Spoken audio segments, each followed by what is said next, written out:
رافضی فنکار اور توحید سے فرار۔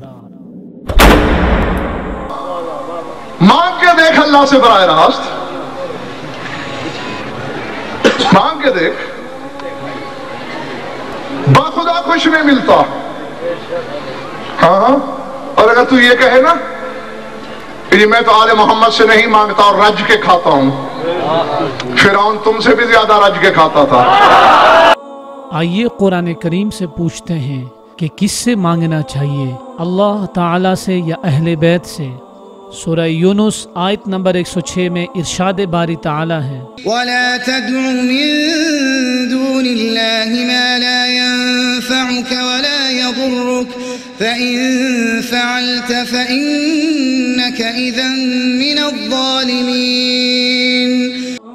اور نہ پکار اللہ کے سوا اس کو جو نہ تجھے نفع دے سکتا ہے اور نہ ہی نقصان پہنچا سکتا ہے، پھر اگر تو نے ایسا کیا تو یقیناً ظالموں میں سے ہوگا۔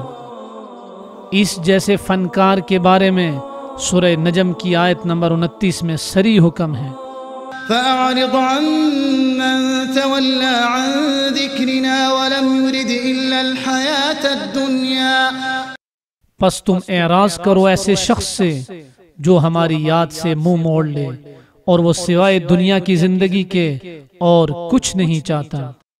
جہاں تک رزق کا تعلق ہے تو سورہ فاطر نے، یا ایہا الناس اذکروا نعمت اللہ علیکم هل من خالق غیر اللہ یرزقکم من السماء والارض لا الہ الا ہوا فأنا تؤفکون۔ اے لوگو، تم پر جو انعام اللہ نے کیے ہیں انہیں یاد کرو۔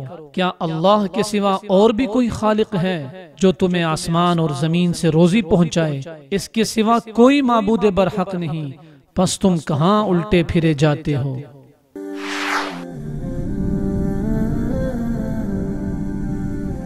وصال اردو، حق کا راہی